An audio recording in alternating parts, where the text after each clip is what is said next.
I was late for the most important meeting of my life. The chance to finally meet my fiancé's reclusive and notoriously difficult billionaire father. On my way, I stopped to give my only lunch and the expensive cashmere scarf I wore to a shivering homeless man sitting on a park bench. When I finally rushed into the grand dining room of the mansion, late and unsettled, I froze. The same man I had just helped was seated at the head of the table. Before we continue, let me know where you're watching from in the comments below and share your own story. Also, don't forget to follow the channel. It helps us keep bringing new stories your way. Now, let's return to that unforgettable day. The invitation hadn't really been an invitation at all. It was more of a summons. It came through an email from a law firm, its wording cold and formal, almost like a court notice. It read, "Mr. Arthur Sterling requests the presence of his son, Mr. David Sterling, and his companion, Ms. Ava Peters, for a formal dinner at his private residence." For David, this was the meeting he had both longed for and dreaded during the 2 years we had been together. His father was a shadowy figure, a legend in finance who had built a multi-billion-dollar empire from nothing, only to disappear from public life a decade earlier. He lived in isolation within his vast walled estate. By all accounts, he was brilliant, eccentric, and notoriously hard to please. He had even disowned David's older brother for marrying someone he deemed unworthy. And now it was my turn to face his judgment.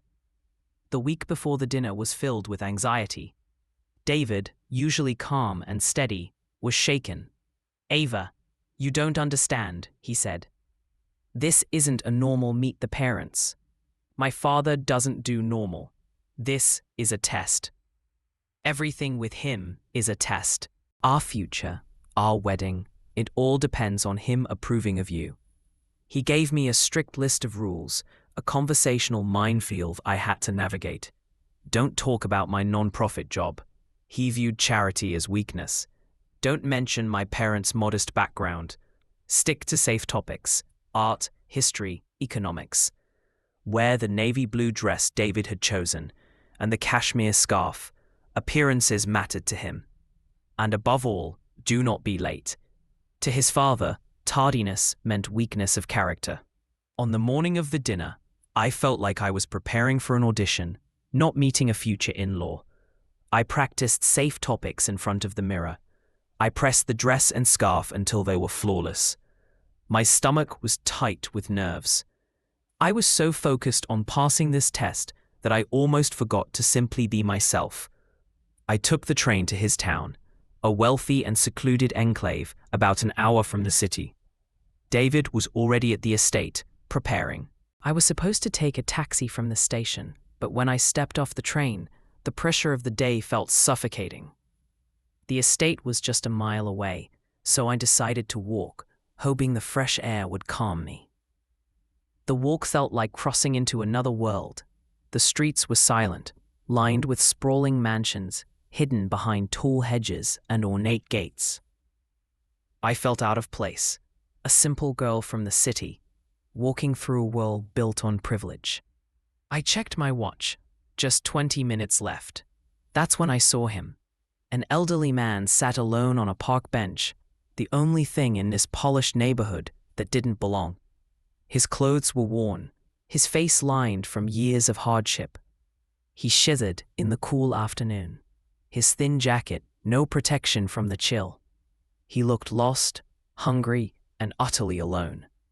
My instinct, shaped by David's warnings, was to keep walking. Don't get involved. Don't be late.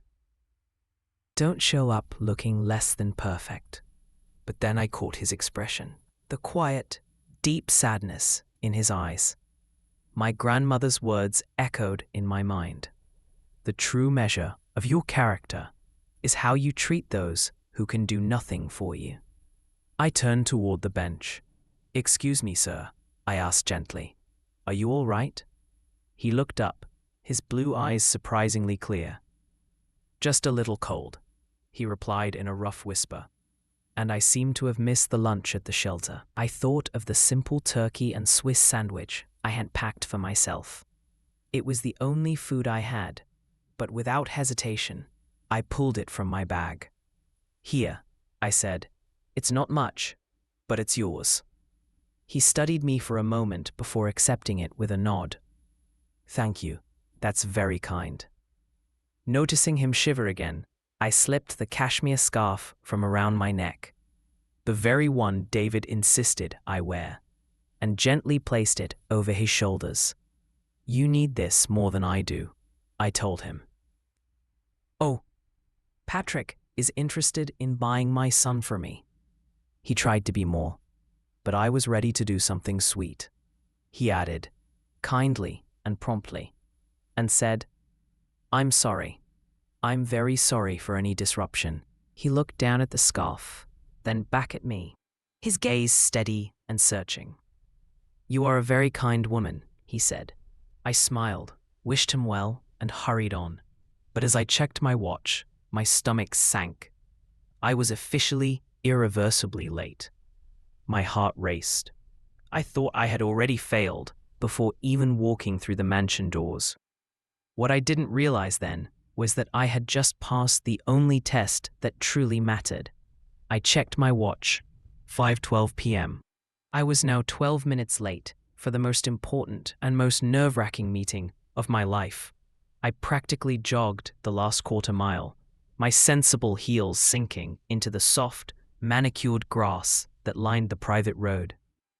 The gates of the Sterling estate were even more intimidating up close. Two enormous wrought iron structures with a golden S elegantly worked into the metal. I pressed the intercom button, my voice unsteady as I spoke. "Ava Peters, here to see Mr. Sterling." There was a long, silent pause that felt like a judgment all by itself, followed by a loud, mechanical buzz as the gates slowly swung open. The driveway, curved like a ribbon of flawless asphalt, framed on both sides by towering, ancient oaks. It was less a driveway than a private park. At its end, the mansion came into view. It wasn't simply a home. It was a declaration, a sprawling, 3-story stone masterpiece with wings that stretched outward and dozens of dark windows that seemed to watch like unblinking eyes. Standing under the imposing portico at the top of the sweeping stone steps was my fiancé. David wasn't smiling. He paced back and forth, a phone gripped tightly in his hand. When he saw me hurrying up the steps, his pale, worried face hardened into something colder. Anger. "Ava, where have you been?" he hissed, his voice a low, furious whisper as he met me, gripping my arm. "You're 17 minutes late." 17. He despises lateness. "I told you this. I told you how important this was. This is a disaster." "I'm so sorry, David," I said, breathless. "I know. I was walking from the station, and there was this older man on a park bench. He looked freezing and hadn't eaten. I had to stop." David stared at me as if I'd spoken another language. "An old man?" he repeated, his voice filled with stunned disbelief. "A homeless man? You were late to a meeting with my reclusive billionaire father, a meeting that could decide our entire future, because you stopped for a homeless man." "I didn't just stop," I said quietly, a flicker of resolve breaking through my nerves. "I gave him my sandwich. He was hungry." His eyes dropped to my neck. His face, already tense, tightened further. "And where," he asked, his voice now dangerously low, "is your scarf, the cashmere scarf, the one I bought for this meeting?" From that, "You gave it away?" David's voice rose to an incredulous choke. "A $700 scarf? To a stranger? Ava, what are you thinking? Do you know what's at stake tonight? This isn't a charity project. This is my father. He judges everything. Your look, your words, your clothes. And you show up late, unsettled, and without the one respectable thing you were wearing." His words landed like small, sharp blows. He wasn't simply angry. He was frightened. He was a nervous child again, desperate for the approval of a father he barely knew. In that moment, he no longer saw me as his partner, but as a liability, a risk to his inheritance. His fear-driven cruelty was painful to watch. The old me might have been crushed by it, but standing on that imposing porch, a strange calm settled over me. I had made a choice at that park bench. I had chosen compassion over punctuality, kindness over a scarf. And if that made me unfit for the Sterling family, then so be it. I had passed a test far more important than his. Just then, the massive carved oak doors opened. A tall, impossibly thin butler in a classic black and white uniform stood there, his face expressionless. "Mr. Sterling will see you now," he said, his voice as dry as paper. David straightened his tie instantly, his panic flooding back. He grabbed my hand, his grip cold and damp. "Okay," he whispered frantically. "Let me do the talking. Smile, be polite. Don't mention the man on the bench. Don't mention the scarf. Just, please, Ava. Please be perfect." He pulled me inside. The foyer was vast and silent, our footsteps echoing on the black and white marble floor. The air was cool and still, the walls lined with priceless art, overseen by the stern faces of what I assumed were generations of Sterling ancestors. The house wasn't a home. It was a museum, a cold gallery of wealth and power. The butler led us down a long, silent hallway. With every step, my heart thudded slower but heavier. I felt like I was walking a long green mile toward judgment. I squeezed David's hand. A small gesture meant more for him than me. He was right. This was a test of my suitability, my background, my worth. The butler stopped before two towering darkwood doors. "Mr. Sterling is waiting for you in the main dining room," he announced. As we approached, I heard a single low voice from inside. A man's voice, raspy yet strangely familiar. My heart jolted. It couldn't be. The butler opened the grand dining room doors. David was still whispering last-minute instructions in my ear. "Don't mention politics. Don't." But I wasn't listening anymore. I wasn't even looking at the magnificent 20-foot dining table or the glittering crystal chandelier above it. I was frozen, my eyes locked on the man, sitting alone at the far end of the table, with a single place setting before him. It was him, the man from the park bench. The butler, tall and almost shadow-like in his build, pushed open the doors to the dining room. The room beyond was a grand hall of baronial splendor, a long mahogany table, polished to a dark, reflective shine, stretched the entire length of the space. Above it, an unlit crystal chandelier hung like a suspended constellation. And at the very end, in a high-backed chair that looked more like a throne, sat one solitary figure. David was still whispering frantic, last-minute reminders in my ear. Firm handshake, eye contact, don't mention your job. But his words faded into noise. I wasn't listening. I wasn't even breathing.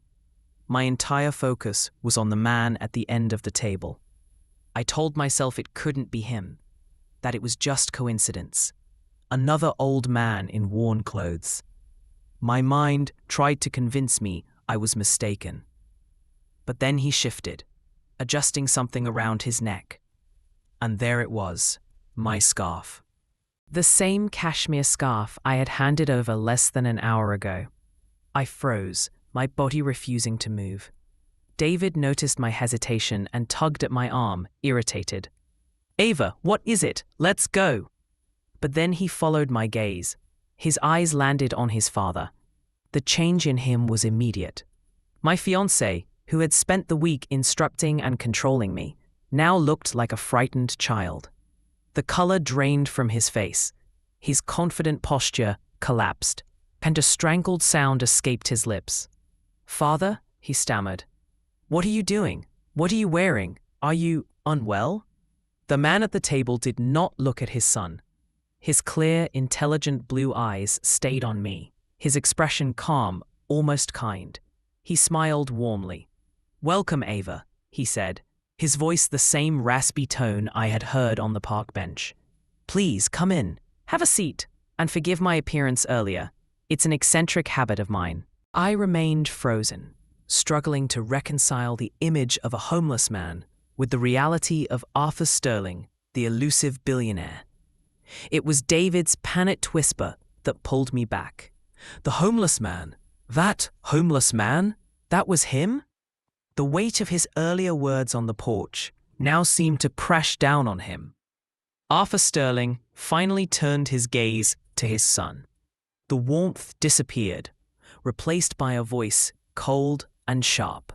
"David, we look surprised. You shouldn't be. More than anyone, you know what I value: character, integrity, and simple human kindness. They are the only real currency in this bankrupt world.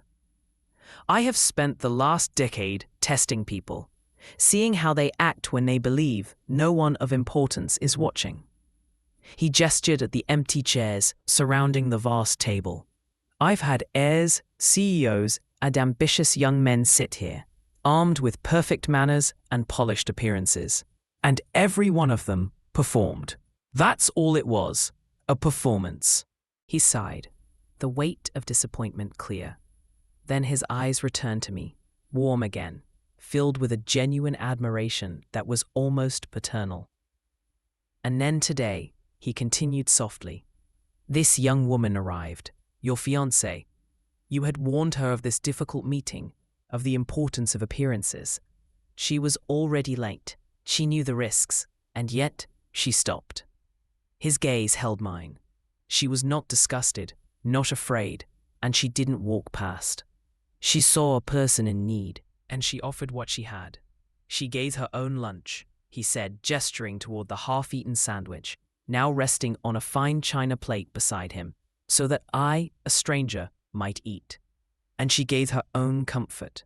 He touched the scarf around his shoulders, his tone reverent, "so that I might be warm." His eyes turned cold again as he addressed David. "She failed your shallow test of punctuality and appearances, but she passed mine, the only one that matters. She passed it completely." Then his smile returned, full of warmth and unmistakable approval. "Now, Ava," he said, gesturing to the chair beside him, "the seat of honor. Please sit.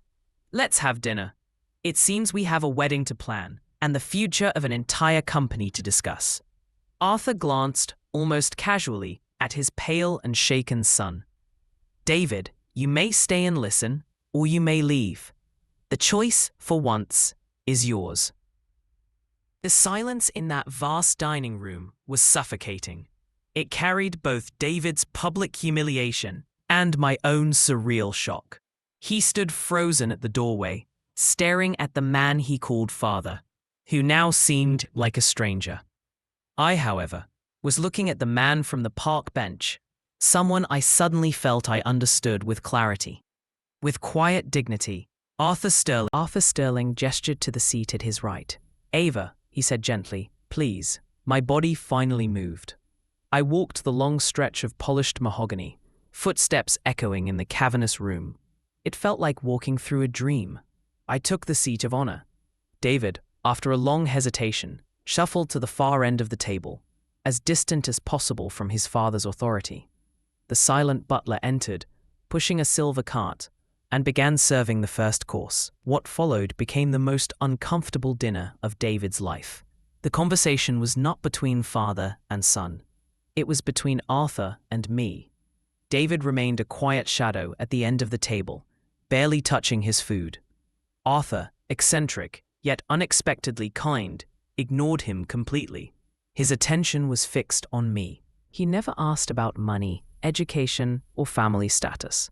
Instead, he asked about my interests, about the book I was reading, about my work at the nonprofit David had urged me not to mention. I spoke honestly, my confidence growing. I told him about the community garden, the children I mentored. He listened closely, asking sharp, thoughtful questions. He asked about my parents, a teacher, and a nurse who raised me with love, books, and values, even if not with wealth. I spoke of kindness, dignity, and responsibility, and he nodded. They sound like good people, he said. They raised a remarkable daughter. Between courses, he removed the cashmere scarf from his shoulders, folded it neatly, and handed it back to me. "This is yours," he said with a faint smile. "Thank you. It was a great comfort." That dinner was less a meal than an intimate interview. And slowly, I realized the truth. Arthur was showing David, in the most undeniable way, everything he had failed to appreciate in me. My modest background, compassion, and humility. The very things David told me to hide were the qualities his father valued most. When the evening ended, Arthur walked us to the door. For the first time that night, he addressed his son. "You have a remarkable woman here, David. Do not underestimate her or her values ever again. Your place in my company and in my life is secure tonight, not because of your merit, but because of hers. Now go home and be the man she deserves." The car ride back was filled with silence. David's face was pale with shame. Back in our small apartment, he broke down. Sitting on the sofa, he wept openly, apologizing not just for that day, but for 2 years of arrogance, cowardice, and trying to mold me into someone else. For the first time, he was honest and vulnerable. And I knew our relationship wasn't ending, it was beginning anew. 3 months later, our wedding was small and beautiful, held in my parents' sunlit garden. Arthur Sterling was there, not as the feared billionaire recluse, but as family.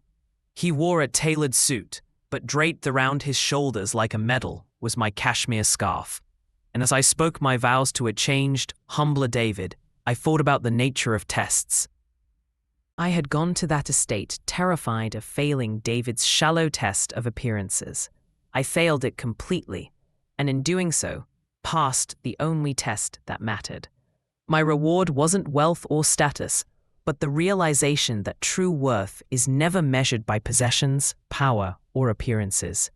It is measured by kindness, always and only shown to a stranger when you believe no one is watching. A powerful story about kindness and character, tested in the most extraordinary way. What do you think of Arthur Sterling's unusual method? Share your thoughts in the comments below. If this story moved you, please show your support with a like, and don't forget to subscribe for more heartfelt stories. Hit the notification bell so you never miss an upload. Thank you for watching, and we'll see you in the next one.